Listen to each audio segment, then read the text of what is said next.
రాజేష్ నువ్వు రెడీ అంటే ready. Okay. జై తెలంగాణ. తెలంగాణ ప్రజలందరూ ప్రభుత్వ పరంగా కార్యక్రమాలు చేసుకున్నారు.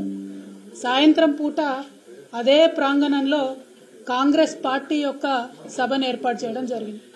ఇవాళ గౌరవ ముఖ్యమంత్రి రేవంత్ రెడ్డి గారిని మేము సూటిగా ప్రశ్నిస్తూ ఉన్నాం. మరి పార్టీ సభకు ప్రభుత్వం యొక్క నిధుల్ని మీరు ఎందుకు వాడుతూ ఉన్నారో తెలంగాణ ప్రజలకు దయచేసి తెలియజేయవలసిందిగా మేము కోరుతా ఉన్నాం. పార్టీ సభ పెట్టుకోవడానికి వేరే ప్రాంగణం చూసుకుని ఉండొచ్చు, వేరే చోట చూసుకుని ఉండొచ్చు. మీరు అధికారికంగా ప్రభుత్వం యొక్క హెలికాప్టర్ వేసుకొని పోయి ఇంద్రవెల్లిలో సభ పెట్టి దాన్నే పార్టీ మీటింగ్గా కన్వర్ట్ చేసుకోవడం ఇదేం న్యాయమో ఒకసారి తెలంగాణ ప్రజలకు మీరు తెలియజేయాలి. అదేవిధంగా మొత్తం నిన్న మీటింగ్కి పెట్టిన ఖర్చు ఎంత, దాంట్లో కాంగ్రెస్ పార్టీ మరేమన్నా వేదిక వాడుకున్నందుకు, కుర్చీలు వాడుకున్నందుకు, లైట్లు వాడుకున్నందుకు ప్రభుత్వానికి ఏమన్నా ఫీజు కట్టించారో కూడా ముఖ్యమంత్రి గారు తెలియజేయవలసిందిగా ఈ సందర్భంగా నేను కోరుతా ఉన్నాను. అదేవిధంగా ఇంద్రవెల్లిలో నిన్న గౌరవ ముఖ్యమంత్రి గారు రేవంత్ రెడ్డి గారు నేను కాంగ్రెస్ పార్టీ చేసిన తప్పిదాలకు క్షమాపణ చెప్తా ఉన్నాను, తెలంగాణ బిడ్డలను కాంగ్రెస్ పార్టీ పొట్టన పెట్టుకుంది, ఆ కుటుంబాలన్నిటి కూడా క్షమాపణ చెప్తా ఉన్నారని కోరినారు. మంచిదే, మంచి పరిణామం. ఇప్పటికన్నా తప్పులు తెలుసుకుంటా ఉన్నారు కాంగ్రెస్ పార్టీ వాళ్ళు. మరి అదే రీతిన మలిదశ తెలంగాణ ఉద్యమంలో బలైపోయినటువంటి అమరవీరులందరికీ కూడా ముఖ్యమంత్రి గారు క్షమాపణ చెప్పాలని ఈ సందర్భంగా నేను డిమాండ్ చేస్తా ఉన్నాను. మీరు నెక్స్ట్ కార్యక్రమం తీసుకున్నప్పుడు తెలంగాణ రాష్ట్రానికి సంబంధించి ఏ కార్యక్రమం తీసుకున్నా అమరవీరులకు క్షమాపణ చెప్పడంతో మొదలు పెట్టాలని చెప్పి నేను డిమాండ్ చేస్తూ ఉన్నాను. అదేవిధంగా నిన్న గౌరవ ముఖ్యమంత్రి గారు అనేకమైనటువంటి విమర్శలు మాట్లాడుతూ ఒక మాట అన్నారు. రాబోయే రోజులలో ప్రభుత్వం పరంగా ఏదైతే 500 రూపాయలు గ్యాస్ సిలిండర్ మాఫీ చేస్తామని చెప్పినామో ప్రభుత్వ పరంగా ఆ కార్యక్రమాన్ని పెట్టుకుంటాం, లక్షలాది మంది మహిళలతో ఆ కార్యక్రమాన్ని ప్రభుత్వ పరంగా ఏర్పాటు చేస్తాం, దానికి ప్రియాంక గాంధీ గారిని పిలుస్తామని చెప్పడం జరిగింది. ఇవాళ ముఖ్యమంత్రి గారిని నేను సూటిగా ప్రశ్నిస్తా ఉన్నాను, ప్రియాంక గాంధీ గారిని ఏ హోదాలో మీరు పిలుస్తా ఉన్నారు? ఆమె కనీసం దేశంలో ఇంతవరకు ఏ ఒక్క గ్రామం నుండన్నా సర్పంచ్గానన్నా గెలిచిందా, ఎమ్మెల్యేగా గెలిచిందా, ఎమ్మెల్సీగా గెలిచిందా? పోనీ మన రాష్ట్రంలో ఇప్పుడు ఏదన్నా ప్రోటోకాల్లో ఉన్నదా ఆమె?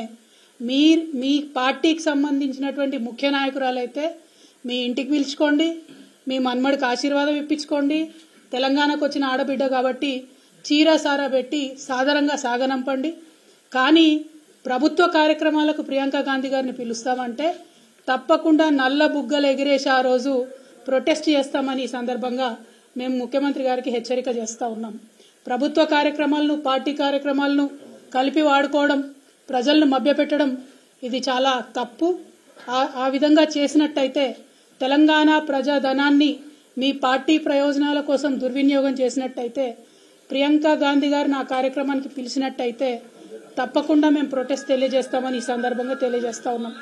అదేవిధంగా ఇవాళ కాంగ్రెస్ పార్టీ ఇక్కడ పొలిటికల్ క్రైసిస్ ఉన్నా వాళ్ళంతా తెలంగాణలో వచ్చి వాలిపోవడం, ఇక్కడ నుంచి తెలంగాణ ప్రజాధనాన్ని దుర్వినియోగం చేస్తూ ఇక్కడ మన మంత్రులు, మన తెలంగాణ మంత్రులు, తెలంగాణ ప్రజల ఓట్లతో ఎన్నికైన మంత్రులు వెళ్లి ఆ ఎమ్మెల్యేలందరినీ ఎస్కాట్లు పెట్టి రిసార్ట్లలోకి తీసుకెళ్లడం, మరి ఇదంతా ప్రజాధనాన్ని దుర్వినియోగం చేయడం కాదా? ఒక మాట ఈ ముఖ్యమంత్రి గారు ఎన్నికల సందర్భంలో అనేక సందర్భాల్లో విమర్శలు చేస్తూ అనేక మాటలు అనడం జరిగింది. మేము అడ్వర్టైజ్మెంట్లు వేసుకోము బీఆర్ఎస్ వాళ్ళలాగా అన్నారు. ఇవాళ ఎన్ని అడ్వర్టైజ్మెంట్లు వేస్తున్నారండి? నిన్న ఇంద్రవల్లి సభకు ఎన్ని అడ్వర్టైజ్మెంట్లు వేసినారు మీరు? వాటి ఖర్చు ఎంతో ఒకసారి తెలంగాణ ప్రజలకు తెలియజేయాల్సిందిగా కోరుతా ఉన్నాం. గౌరవ ముఖ్యమంత్రి గారు వారానికి 2 సార్లు ఢిల్లీకి పోతారు. పోయినప్పుడల్లా చార్టెడ్ విమానాలలో, ప్రైవేట్ ఫ్లైట్స్లలో పోతురని తెలిసింది. మరి దానికి అయ్యే ఖర్చు ఎంతనో ఒకసారి మీరు ప్రజలకు తెలియజేయాల్సిందిగా నేను డిమాండ్ చేస్తూ ఉన్నాను. అదేవిధంగా మీరు వచ్చిన 60 రోజులు దాదాపు అవుతున్నది. ఈ 60 రోజులలో మీరు చేసింది ఏముందండి? 60 రోజులలో ఏ చిన్న వాగ్దానం మీరు చేసింది మేము అడిగినా కూడా అయ్యో నిన్నగాక మొన్ననే వచ్చినాం కదా, మమ్మల్ని ఇన్ని ప్రశ్నలు అడుగుతున్నారు, కొత్త ప్రభుత్వం కదా అంటున్నారు.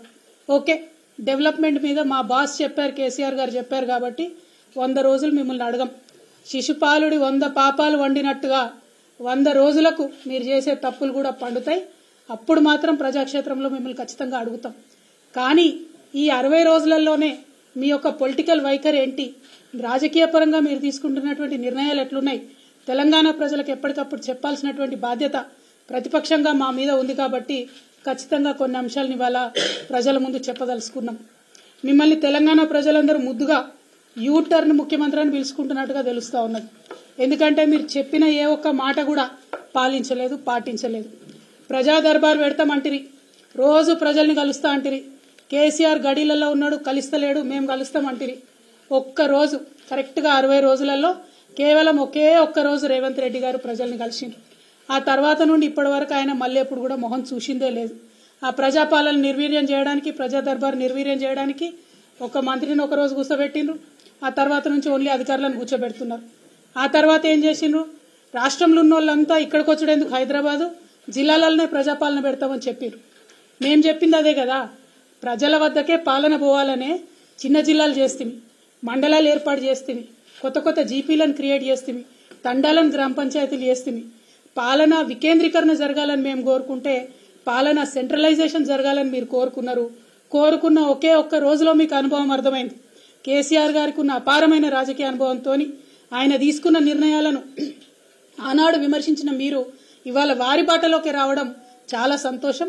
ప్రజల వద్దకే పాలన పోవాలే, పాలకుల వద్దకు ప్రజలు రాకూడదనే అంశాన్ని నిరూపించి కేసీఆర్ గారు తొవ్వ కరెక్ట్ అని తెలంగాణ ప్రజలకు తెలియజేసినందుకు ముఖ్యమంత్రి గారికి మేము అభినందనలు తెలియజేస్తా ఉన్నాం. అదేవిధంగా మీరు ఇచ్చిన మాటలు, ప్రజా దర్బార్ అంటిరి, పోకపోతిరి. నాకు కాన్వాయ్ ఎందుకు, నాకు పెద్ద కాన్వాయ్ వద్దు, నేను సింపుల్గా పోతా, 15 కార్లు కాదు 9 కార్లే కావాలి, నేను పోతే ట్రాఫిక్ ఆపకండి అని ప్రగల్భాలు పలికితిరి. ఇవాళ హైదరాబాద్లో ప్రయాణం చేస్తున్నటువంటి ప్రజలందరికీ తెలుసు, ముఖ్యమంత్రి గారు కాన్వాయ్ పోతుందంటే ఎక్కడికక్కడ ట్రాఫిక్ ఆపుతా ఉన్నారు. కానీ దాన్ని కవర్ చేయడానికి మీ చుట్టూ ఉండే బాజా భజంత్రీలు, ప్రాపగండా టీమ్స్ ఏమంటున్నారు? అయ్యో అంబులెన్స్ వచ్చింది రాగానే మా ముఖ్యమంత్రి తవ్విచ్చిండు అంటున్నారు. ఇయ్యాలే కదా, మినిమం కట్టసి కదా. చెప్పిన మాట తప్పి ఉల్టా ప్రాపగండా చేసుకోవడం. కేవలం ఈ ఒక్క విషయమే కాదు, కుటుంబ పాలన అంటారు. మరి వాళ్ళు అధికారికంగా మీ సోదరులు కొంతమంది జిల్లా రివ్యూలలో వేదిక మీద కూర్చోబడుతుంది, ఇంకా కొంతమంది సోదరులు వేరే వేరే నియోజకవర్గాలకు ఇన్ఛార్జీలు ఉండబడుతుంది, ఇంకా కొంతమంది సోదరులు ఏమేం పనులు చేస్తున్నాయో ప్రజలందరికీ కూడా తెలుసు. సమయం సందర్భం వచ్చినప్పుడు తప్పకుండా అవన్నీ కూడా బయట పెట్టడం జరుగుతుంది.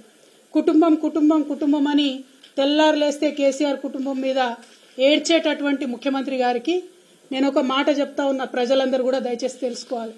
ఇవాళ రాష్ట్రంలో కాంగ్రెస్ పార్టీ నుంచి 22 కుటుంబాలకు టికెట్లు ఇచ్చినారు. 22 కుటుంబాల నుంచి అధికారికంగా ఏదో ఒక పదవిలో అభ్యర్థులు ఉన్నారు. గడ్డం వినోద్ గారు, గడ్డం వివేక్ గారు, కోమటిరెడ్డి వెంకటరెడ్డి గారు, కోమటిరెడ్డి రాజగోపాల్ రెడ్డి గారు, మైనంపల్లి రోహిత్ రావు గారు, మైనంపల్లి హనుమంతరావు గారు, ఉత్తమ్ కుమార్ రెడ్డి గారు, పద్మావతి రెడ్డి గారు, జువ్వాడి నరసింహరావు గారు, రత్నాకర్ రావు గారి కొడుకు, కూచాడి శ్రీహర్రావు గారు, రత్నాకర్ రావు గారి కుటుంబ సభ్యుడే, దుద్దిల్ల శ్రీధర్ బాబు గారు, మాజీ మంత్రి శ్రీపాదరావు గారి కొడుకు, ఒడితెల ప్రణవ్ గారు, తాత మాజీ ఎంపీ సింగాపురం రాజేశ్వరరావు గారు, దామోదర్ రాజనరసింహ గారు, తండ్రి మాజీ మంత్రి సి రాజనరసింహ గారు, అట్లానే చెరుకు శ్రీనివాసరెడ్డి గారు, ముత్యం రెడ్డి గారు కుమారుడు, పి విజయారెడ్డి గారు, పీజేఆర్ గారి బిడ్డ, అట్లనే కోట నీలిమ గారు, సనత్ నగర్ కాంగ్రెస్ జాతీయ నాయకుడు పవన్ ఖేడా భార్య. ఈమె మన రాష్ట్రంతో సంబంధం లేదు, ఏం లేదు, కానీ సడన్ గా వచ్చిర్రు, పారాషూట్ టికెట్లు. చిట్టం పర్ణికారెడ్డి గారు, మాజీ ఎమ్మెల్యే నర్సిరెడ్డి గారి మన్మరాలు, కూచుకుల రాజేష్ రెడ్డి గారు, నాగర్ కర్నూలు దామోదర్ రెడ్డి అన్న కొడుకు, కుందూరు జైవీర్ రెడ్డి గారు, నాగార్జున సాగర్ జానారెడ్డి గారి కొడుకు. మళ్ళీ ఇప్పుడు వాళ్ళ అన్నకి ఎంపీ టికెట్ కావాలని ఇవాళ ఆయన అప్లికేషన్ కూడా పెట్టుకున్నారు జైవీర్ రెడ్డి గారు. కొండా సురేఖమ్మ గారు, మాజీ ఎమ్మెల్సీ కొండా మురళి భార్య, మల్లు బట్టి విక్రమార్క, అదేవిధంగా వాళ్ళ సోదరులు మల్లు అనంతరాములు గారు, మల్లు రవి గారు వారి తండ్రి గారు, వారు మొత్తం కుటుంబ నేపథ్యమే.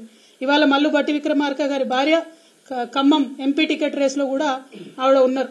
మరి పట్లోళ్ల సంజీవ్ రెడ్డి గారు, మాజీ ఎమ్మెల్యే పట్లోళ్ల కృష్ణారెడ్డి గారి కొడుకు, మదన్ మోహన్ రావు గారు, వారిది కూడా కుటుంబ నేపథ్యమే. ఇట్లా ఒక్కొక్కటి చూసుకుంటూ పోతే గిన్ని కుటుంబాలకు మీరు ప్రోద్బలం ఇస్తున్నారు, ఇన్ని కుటుంబాలకు మీరు పోటీ చేసే అవకాశం ఇచ్చారు, ఇన్ని కుటుంబాలను మీరు మోస్తున్నారు. మళ్ళీ ఇలా కోమటిరెడ్డి రాజగోపాల్ రెడ్డి గారు ఏమంటారు? మా అన్నకు మంత్రి పదవి ఉంటే ఏమవుతుంది, నాకు రాదా మంత్రి పదవి అంటారు. మీరు మా మీద మాట్లాడే అర్హత మీకుందా? మీరు మమ్మల్ని మాట్లాడితే కేసీఆర్ గారిని ఇంకా కూడా తిట్టడం తప్పితే ఏం పని చేస్తున్నారో ఒకసారి తెలంగాణ ప్రజలకు దయచేసి తెలియజేయాలని నేను కోరుతా ఉన్నాను. అదేవిధంగా రేవంత్ రెడ్డి గారి వైఖరి చూసుకుంటే ప్రమాణ స్వీకారం చేసిన రోజు జై సోనియమ్మ, సోనియా గాంధీ కాలు మోకడం. జై తెలంగాణ అన్న మాట ఇంతవరకు రాలే. ఇంతవరకు జై తెలంగాణ అన్న మాట మన తెలంగాణ రాష్ట్ర ముఖ్యమంత్రి గారి నోటి నుండి రాలే. అమరవీరులకు ఇంతవరకు ఒక్కసారి నివాళులు అర్పించలే. అమరజ్యోతికి పోయేటటువంటి తీరిక కూడా కనీసం ఈ ముఖ్యమంత్రి గారికి లేరు. దయచేసి తెలంగాణ ప్రజలు ఒక్కసారి ఇటువంటి ముఖ్యమంత్రి కేసీఆర్ గారి మీద ఆరోపణ చేస్తూ ఉంటే ఆయన నీతి ఏంది, ఆయన నైజం ఏంది, ఆయన వైఖరి ఏంది, ఆయన యొక్క లక్ష్యం ఏంది, అల్టిమేట్గా ఒక్కసారి మీరు ఆలోచన చేయాలి. జై తెలంగాణ అనడానికి తీరిక లేనటువంటి వ్యక్తి, అమరవీరులకు నివాళులర్పించడానికి తీరిక లేనటువంటి వ్యక్తి ఆంధ్రజ్యోతి పత్రికాధిపతి ఇంటికి పోయి ముఖ్యమంత్రి హోదా మర్చిపోయి ఈయన వెయిట్ చేస్తాడు, ఆయన రాడు. మీరు తాకట్టు పెడుతున్నది తెలంగాణ ప్రజల యొక్క గౌరవం. మీరు ముఖ్యమంత్రి హోదాలో ఒక పత్రికాధిపతి ఇంటికి పోతే కనీసం మర్యాదగా ఒకరు వచ్చి మిమ్మల్ని రిసీవ్ చేసుకోవాలి. మాకు మీరు తెలంగాణ ముఖ్యమంత్రిగా ముఖ్యమంత్రి హోదాను తగ్గించడం తెలంగాణ ప్రజలుగా మేము బాధపడతా ఉన్నాం. డెఫినెట్గా మీ ప్రతి వైఖరి, మీ ప్రతి అడుగు, ప్రతి ఒక్క అంశం మీరు మమ్మల్ని ఎంత విమర్శ చేస్తూ ఉన్నారో ప్రజలు కూడా మిమ్మల్ని అంత గమనిస్తూ ఉంటారు. అయినా ఒక పని జరిగిపోయింది, ఎలక్షన్ రిజల్ట్ వచ్చింది, ఇవాళ మీరు అధికారంలో ఉన్నారు. మిమ్మల్ని సూటిగా ఒక ప్రశ్న అడుగుతా ఉన్నాం. ఎస్, అసెంబ్లీలో పూలే విగ్రహం పెట్టాలని వాళ్ళు నేను డిమాండ్ చేస్తా ఉన్నా. నేను 10 ఏళ్లు బీఆర్ఎస్ ప్రభుత్వం ఉన్నప్పుడు మా ప్రభుత్వాన్ని ఎప్పుడు నేను అడగలేదు కాబట్టి వాళ్ళు పెట్టలేదు. ఇవాళ నేను మిమ్మల్ని అడుగుతా ఉన్నా, సుత్తి లేకుండా సూటిగా ఒకటే జవాబు చెప్పండి. పూలే విగ్రహం అసెంబ్లీలో పెడతారా, పెట్టారా? Simple as that. మిగతా అంశాలు మీరు అభివృద్ధి గురించి మాట్లాడొద్దన్నారు కాబట్టి ఆ డెడ్ లైన్లు చెప్తలేం. కానీ కొన్ని రాజకీయపరమైనటువంటి అంశాలు, బీసీ డిక్లరేషన్ వచ్చి మీరు మా కామారెడ్డిలో చేసినారు. ఆనాడు మీరేం మాట్లాడినరు? బీసీల జనగణన అధికారంలోకి వచ్చిన 6 నెలల్లో చేస్తామన్నారు. ఆల్రెడీ 2 నెలలు గడిచిపోయినాయి. ఇంతవరకు మీరు కనీసం ఆర్డర్ కూడా ఇవ్వలే. నా మాటనే జీవో అంటారు కదా, మరి నా మాటనే జీవో అంటే ఈ పాటికి పని ప్రారంభం అయి ఉండాలి. ఎందుకు అవ్వలేదు పని ప్రారంభం? బీసీలు అంటే గౌరవం లేదా? బీసీలకు 6 నెలల లోపల మీరు జనగణన చేపట్టకపోతే మీరు వాగ్దానం చేసినట్టు 42% రాజకీయంగా రిజర్వేషన్లు ఎట్లు ఇస్తారు? ఈసారి మిస్ అయితే మళ్ళా 5 ఏళ్ల పాటు బీసీలకు రాజ్యాధికారంలో వాటా ఎట్లా ఇస్తారు? మేము మిమ్మల్ని తొందర పెట్టడానికి, ఈ ఎజెండా ఇప్పుడే చేయమని అడగడానికి ఒకటే కారణం. 42% బీసీలకు రిజర్వేషన్ ఇవ్వాలంటే వితిన్ 6 months మనకు రిజల్ట్ రావాలి జనగణన, తర్వాతనే రిజర్వేషన్ ఇచ్చేటటువంటి ఆస్కారం ఉంటుంది. అట్లానే ఎల్లుండి శాసనసభ కార్యక్రమాలు జరగబోతా ఉన్నాయి 10వ తారీఖు నాటి నుంచి.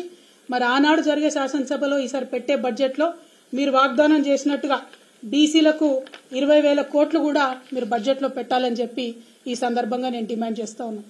2 ప్రధానమైన డిమాండ్లు. మనకు బీసీలకు రాజ్యాధికారం మిస్ అవ్వకుండా 42% వాటా ఇస్తా అని మీరు వాగ్దానం చేశారు కాబట్టి తక్షణమే జనగణన ప్రారంభించండి. రెండవది, ఈసారి అసెంబ్లీలో పెట్టే బడ్జెట్లో 20,000 కోట్లు బీసీలకు బడ్జెట్ పెట్టండి అని చెప్పి మేము డిమాండ్ చేస్తా ఉన్నాం. అదేవిధంగా ఇంకొక విషయం కూడా తెలంగాణ ప్రజలు దయచేసి గమనించాలి. నిన్న మొన్న కేంద్ర ప్రభుత్వం బడ్జెట్ పెట్టింది 1వ తారీఖు నాడు.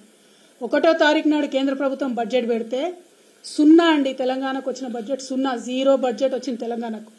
తెలంగాణ రాష్ట్ర ముఖ్యమంత్రి గారు 2 రోజులైతున్నా కనీసం నోరు మెదిపి మా రాష్ట్రానికి ₹1 కేంద్రం ఇవ్వలేదని మాట్లాడడం లేదు.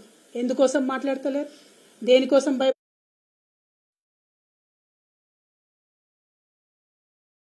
प्रोटोकॉल नहीं दे रहे? हमारे जेडपीटीसीज को प्रोटोकॉल नहीं दे रहे?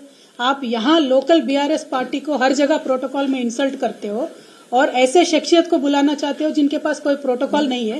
हम जरूर प्रोटेस्ट करेंगे बीआरएस पार्टी की तरफ से. एज अ पर्सनल लेडीज का जो प्रोग्राम इनॉग्रेट कर रहे हैं, अच्छी बात है.